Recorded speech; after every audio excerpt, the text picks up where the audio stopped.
అందరికీ నమస్కారం. 2 రాష్ట్రాల్లో ఉన్నటువంటి తెలుగు ప్రజలకు, భారతదేశంలోనూ, యావత్ ప్రపంచంలోనూ ఉన్నటువంటి తెలుగు, మిగతా భాషలలోని అభిమానులకు, నా శ్రేయోభిలాషులకు, ఆత్మీయులకు, ప్రజాప్రతినిధులకు, 2 రాష్ట్రాల ముఖ్యమంత్రులకు, మీడియా ప్రతినిధులకు నా హృదయపూర్వక నమస్కారాలు. గత 4 రోజులుగా ఏవేమి జరుగుతున్నదని అందరికీ తెలుసు. ముఖ్యమంత్రులు కూడా తెలుసుంటుంది. ఎందుకంటే వాళ్ళు ఎన్నో సమస్యలతో తలమునకలై ఉంటారు. కానీ ఎవరో ఆయన పర్సనల్ సెక్రటరీస్ చెప్పుండొచ్చు. నా హృదయంలో ఉండే ఆవేదన ఏమిటంటే, కుటుంబ సమస్యల్లో ఎవరైనా పర్మిషన్ లేకుండా ఇతరులు జోక్యం చేసుకోవచ్చా? మీరే ఆలోచించండి. 100కి 100% అనాల్సిన అవసరం లేదు. కనీసం 95-99% కుటుంబ సమస్యలు ఉంటూ ఉంటాయి. అంటే మేమంతా నటులం కాబట్టి మా విషయాలు, పాపులర్గా ఉన్నటువంటి రాజకీయ నాయకుల విషయాలు, కొంతమంది ఉన్నవి లేనివి, లేనివి ఉన్నవి చెబుతూ ఉంటారు. చెప్పేవాడు కూడా ఆలోచించాలి, వాళ్ళ మనసులు, వాళ్ళ కుటుంబ సమస్యలు అని. ఇదంతా ప్రజలకు తెలుసు. కానీ ఎందుకులే మన పనులు మనం చేసుకుందాం అని అందరూ సైలెంట్గా ఉన్నారు. ఇప్పుడు ప్రజలకు కూడా, కొంతమంది రాజకీయ నాయకులు కూడా ఆలోచించుకోవాల్సిన విషయం. విజువల్స్ చూడండి, టీవీల్లో వస్తున్నాయి, సోషల్ మీడియాలో వస్తుంది. రాత్రి 8 గంటలకు గేటు తోసుకుని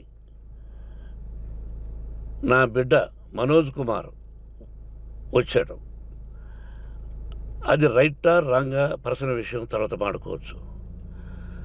పత్రికాధిపతులు, అది పత్రికా సోదరులు 4 రోజుల నుంచి నా ఇంటి ముందు మనుషులను పెట్టుకొని, వ్యాన్లు పెట్టుకొని అలా ఉండడం ఎంతవరకు న్యాయం?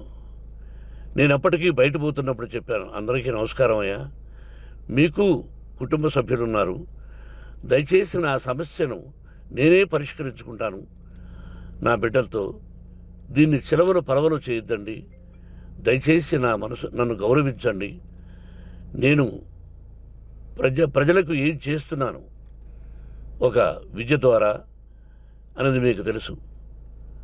నటుడిగా మీ అందరికీ తెలుసు. ఒక రాజ్యసభ సభ్యుడిగా మీకు తెలుసు. ఎంత క్లీన్ చిట్టుతో వచ్చానో రాజ్యసభ సభ్యుడిగా. నా హృదయంలో ఉండే ఆవేదన చెప్పనలవే కాదు, మీకే చెప్పాలి.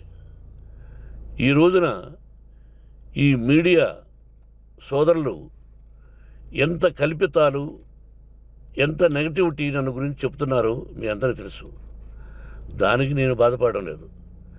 మీరు ముఖ్యంగా తెలుసుకోవాల్సింది, రాత్రుల్లో గేటు తోసుకుని, గేటు పగలగొట్టి పర్మిషన్ లేకుండా ఎవరైనా రావచ్చా? మీరే చెప్పండి. వచ్చిన వాళ్ళు అందరూ మీడియా సోదరులా, లేకపోతే ఇంకెవరైనా నా మీద పగ, రాగద్వేషాలతో ఏదో ఒక ఛానల్ చేతిలో పెట్టుకొని అలా వచ్చి ఉంటారేమో సందేహం. కానీ వాళ్లను కొట్టాలని, తిట్టాలని మనసా వాచ దైవ సాక్షిగా నేను అలా ఆలోచించేవాడిని కాదు. ఎందుకు? వాళ్ళు ఉద్యోగస్తులు, నేను కూడా ఉద్యోగస్తునే, అందరూ కూలివాళ్ళం. భగవంతుడు ఇస్తుంటాడు మనకు కూలి. ఎవరికి ఏమిటనేది ఆయన నిర్ణయిస్తాడు. ఇది మీ అందరికీ తెలుసు. వాళ్లకు నేను చెప్పినా వినకుండా ముందు నమస్కారం పెట్టాను. అయినా అతను నేను కొట్టామనే చెప్తున్నారు తప్ప, మైక్ తీసుకెళ్ళి నోట్లో పెట్టాము, నా కన్ను పోవలసింది. కన్ను పోయి ఉంటే అప్పుడు నేను కేసులు పెట్టాలి. అది నా కన్ను పోలేదు, కొంచెం తగిలింది కంటి కింద, నేనే ఎస్కేప్ అయ్యాను. లేకపోతే నా జీవితం గుడ్డిదయ్యేది. అతనికి తల కాదు చెంప మీద తగిలిందన్నారు. ఓకే, ఆ చీకట్లో ఎలా జరిగిందన్నది వాస్తవమే. మైకు లాక్కోవడం, వాడు నన్ను కేకలేయడం, ఆ దీనిలో ఘర్షణ జరిగింది. నేను కొట్టిన దెబ్బ అతనికి తగిలింది అన్నారు. దానికి హృదయపూర్వకంగా బాధపడుతున్నా. అతను నాకు తమ్ముడే. ఒక తల్లి బిడ్డలం కాకపోయినా I love them, I like them. అటువంటిది ఈ రోజుకి బాధపడుతున్నా నేను. అయ్యో, అతని భార్య ఎంత బాధపడుతుందో, అతని పిల్లలు ఎంత బాధపడుతున్నారో అని నేను ఆలోచిస్తున్నా.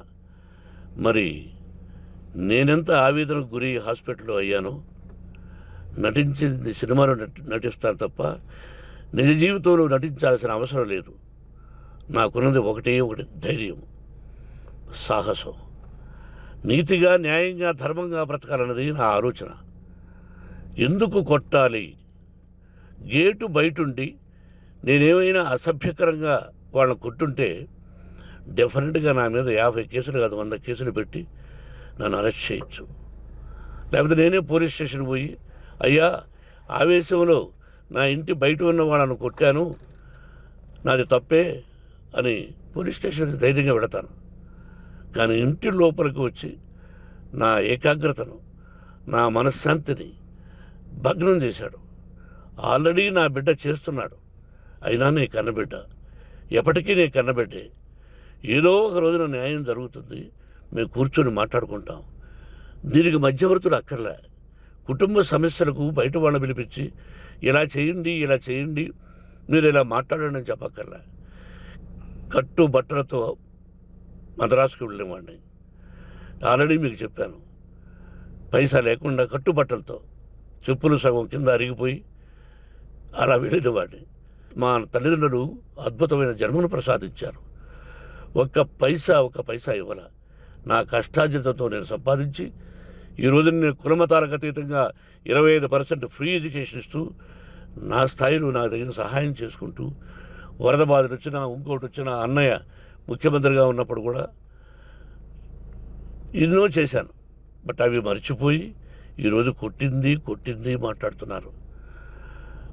ప్రజాప్రతినిధులారా, నా అభిమానులారా, తెలుగు ప్రజలారా, తమిళ, మలయాళం, కన్నడ అభిమానులారా, ఆలోచించండి.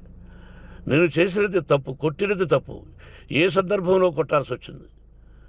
మీ ఇంటికి దూరితే ఒప్పుకుంటారా? మీ ఏకాగ్రతను భగ్నం చేస్తే ఒప్పుకుంటారా? మీరే ఆలోచించండి.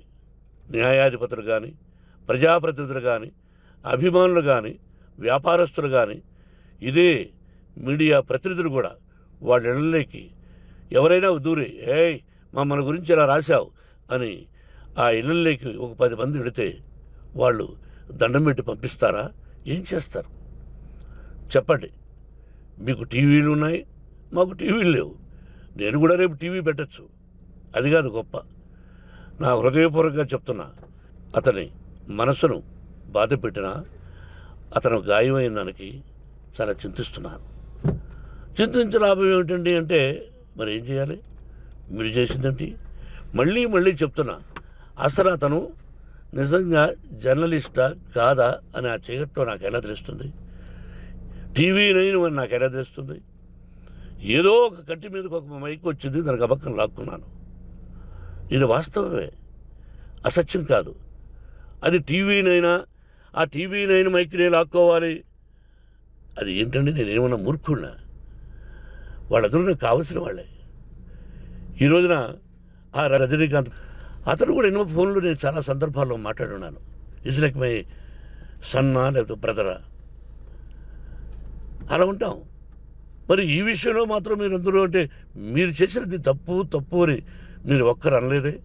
కానీ జర్నలిస్టు సోదరులు, ఒక ఆడపడుచు, దాదాపు ఒక 5-6 మంది ఆడపడుచులు, ఒక 5-6 మంది సోదరులు, వాళ్ళందరూ మాట్లాడారు.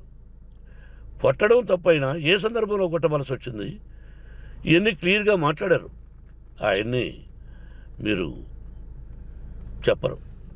కాబట్టి పైన భగవంతుడు చూస్తున్నాడు. పోలీస్ అంటే నాకు ఇష్టం. ప్రజలను కాపాడవలసిన బాధ్యత వాళ్ళది, రక్షణ కల్పించవలసింది. నా విద్యాలయానికి కూడా ఐపీఎస్లు ఐఏఎస్లు అయిన విద్యార్థులు ఉన్నారు. వాళ్ళకు న్యాయం ధర్మం నేర్పించి పంపించాను నా ఇన్స్టిట్యూషన్లో. But they are perfect. కొంతమంది ఐపీఎస్లు ఐఏఎస్లు డీసీపీలు ఇలా చాలామంది ఉన్నారు. బట్ ఎక్కడెక్కడో పనిచేస్తున్నారు. వాడు నా బిడ్డలు, మరి వాళ్ళు కూడా పోలీసు ఉద్యోగస్తులే కదా, న్యాయంగా ఉన్నారు కదా. కానీ ఇక్కడ మాత్రం ఏకపక్ష నిర్ణయం ఏమి చేస్తున్నారో మీరే ప్రజలారా చూడండి, ఆలోచించండి. నేను న్యాయమా అన్యాయమా, నేను చేసింది న్యాయమా అన్యాయమా, మీరే ఆలోచించండి. నా ఇంటికి తలుపులు బద్దలు కొట్టి రావడం న్యాయమా, మీరే చెప్పండి. ఎల్లప్పుడూ మీ ఆశీస్సులు కోరుకునే మీ మోహన్ బాబు. నమస్కారం.